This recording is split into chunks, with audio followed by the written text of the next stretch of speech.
Hi guys, I'm Dave in real life and welcome to today's Break It Down Raw edition. Break it down. Yeah, we are going to look at some of the talking points from last night's Monday Night Raw, and obviously the biggest talking point, of course, and it is the thumbnail of the video, and that is Asuka's heel turn.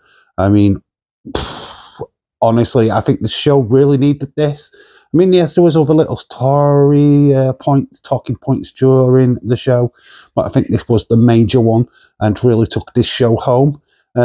Obviously, we've seen Asuka and Kairi throughout the show interacting with other wrestlers. We saw Stephanie Vaquer, Nikki Bella, and of course Rhea Ripley. Then Asuka would join. Then we saw Io and Rhea backstage, and then Asuka would join again, and always with the same old story of Kyrie, which is always good. But yeah, this did lead to Rhea Ripley and Asuka having a match, and it would be the night's main event. Very cool match. Obviously, these two high quality talents going at each other. I mean, this should have been at WrestlePalooza, to be quite honest with you, this match. But we got it on a random Raw, which is okay. I mean, it was a main event, so that was cool. But yeah, what happened was Kairi was conflicted throughout the match. Does she help Asuka win? Would this look like a bit of a heel move from her? And yeah, pretty much it did, because she finally did get involved. But that inadvertently helped Rhea Ripley as Asuka came running in. Rhea moved out of the way. She hit Kairi off the ring apron. And then Rhea got the most devastating move in all of sports entertainment, that surprise roll-up to get the 1, 2, 3. But this is not where this match ends. It's only where the interesting stuff starts to begin, as Asuka delivers the green mist everywhere over Rhea Ripley, blinding her for quite a time, actually. Obviously, the image, a lot of people liken it to a blue Smurf or like an Avatar character, but quite honestly, it was green, and it was quite clearly green. But still, it did look very reminiscent of that. I mean, it could have been the Grinch. It could have been the Incredible Rhea Hulk. But yeah, I think a lot of people liken it to the Avatar character, which is great, and it's a good look for Rhea Ripley. I mean, it does fit in really nicely. But yeah, that was a major talking point. We haven't seen the green mist for such a long time. Obviously, the mist in Japanese wrestling, it goes back to the Great Muta, maybe even further back than that.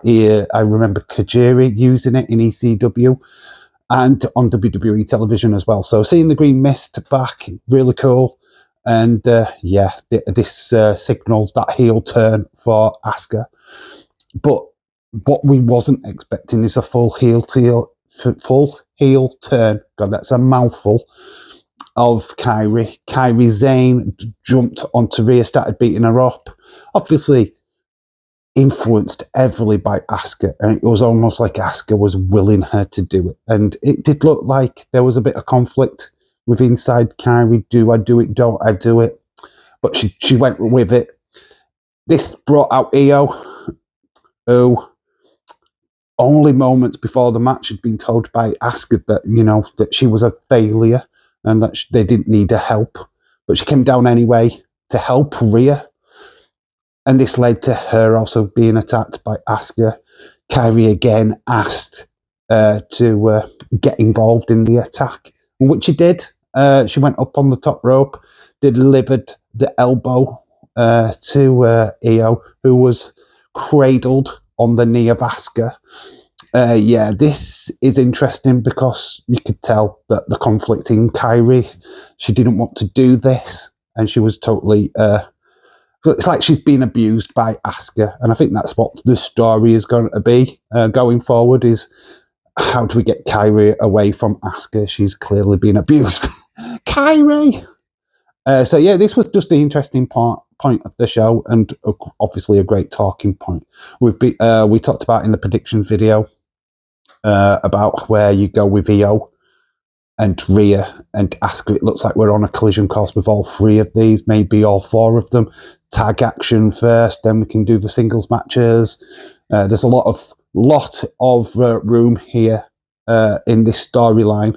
Lots of different moving parts, which is really cool. And yeah, it'll probably see us out until the Royal Rumble, to be fair. So yeah, a lot of moving parts in that. But that's not all what happened on the show. We are going to talk about 2 other situations. And the next one, keeping it with the females, is Bayley. Obviously, Bayley, we have been seeing video vignettes of Bayley these last couple of weeks. Plus, last week she returned to help out Lyra. And then we saw a bait and switch where she was huggable in the ring. And then we got backstage and she wasn't so kind to Lyra. We saw it in the ring this time. Bayley took on Roxanne Perez and won that match. But not as the huggable Bayley that started the match. I mean, she started the match as the huggable Bayley. She's going around hugging Wade Barrett, Joe Testolor, anyone she could get her bloody hands on, to be fair. Which is, I should be at Raw. I should have been there. That should have been me. But it wasn't. And yeah, by the end of the match, she switched characters, and you could see it clearly in a mannerism that she changed. And that's how she won the match. She hit Roxanne Perez with the rose plant and got the victory, got the 1, 2, 3. But you could see the weaknesses of Bayley with the huggable character, but then the ultimate strength as the role model, the ding-dong-a-low Bayley came to play and got the victory done. And during the match, obviously, Lyra was supporting Bayley throughout the match. She gets in the ring to celebrate the win with Bayley, and Bayley just pushes her away. You didn't win. I won. Why are you celebrating? This is my victory. Why are you in the ring? Why are you even here? And, oh, mate, it's so fascinating because now Bayley's totally flipping out and not remembering the flip out. So basically, she's acting as if it's Lyra what has got the issues, that it's Lyra what's the nut job and not herself. So it's so good. It's so good. It's so great to have a character arc for Bayley, finally having a little bit for her to get her teeth into. I think it's fascinating, and obviously it's just going to lead to Lyra Valkyria versus Bayley at some point, and that match is going to bang. I do believe that. But Bayley does face Raquel Rodriguez next week, where we do this all again, and I reckon it'll play out pretty much very similar to the way this one's played out. So yeah, so good. Feel like there's a bit of a theme going with Monday Night Raw, because we saw that bait and switch. We saw the bait and switch at the beginning with Asuka heel turn, Bayley is in between. And then we've got this story to round out this little bit of a video, and that is Jey Uso. I didn't really want to finish with this, because obviously we started with the Asuka. Asuka is the thumbnail, but I have to talk about it. I have to put it out there. And Jey Uso literally thought he would not be wrestling on the show. He took himself out of action at WrestlePalooza with the chair. He was under the concussion protocol, as it were. Obviously, he was cleared. He'd gone into the office, asked for the match against LA Knight, which he did get. But during that match, we had the Vision get involved, which LA Knight took them out. But with him taking them out, Jey took the advantage and got the victory over LA Knight. Clearly, the Vision were going to get back in the ring and attack LA Knight. Jey was not interested. Jey just walked to the back. Even Jimmy tried to convince Jey to come back and help out LA Knight. Wasn't interested. So, oof. And then we got a little bit before that match where Cody went to have a word with Jey. But all Jey seemed to be interested in was the championship. And he did clearly state to Cody, my mission is to get back to the top and I will not let you down. So this is so... what is happening with Jey? Is he going full heel?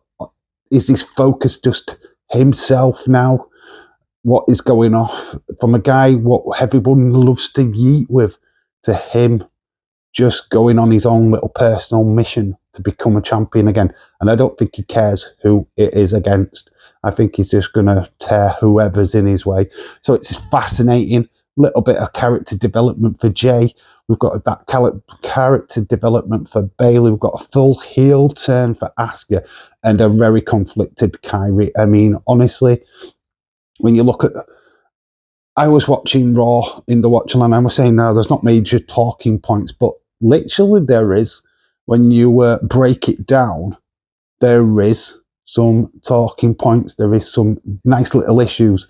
We've kind of got our little eel Monday Night Raw. Little elements there. I mean, such a good episode of Raw. I did give it a 6.5 in the end. Probably could go to a 7 if I'm being honest. Some of the matches probably were there or thereabouts.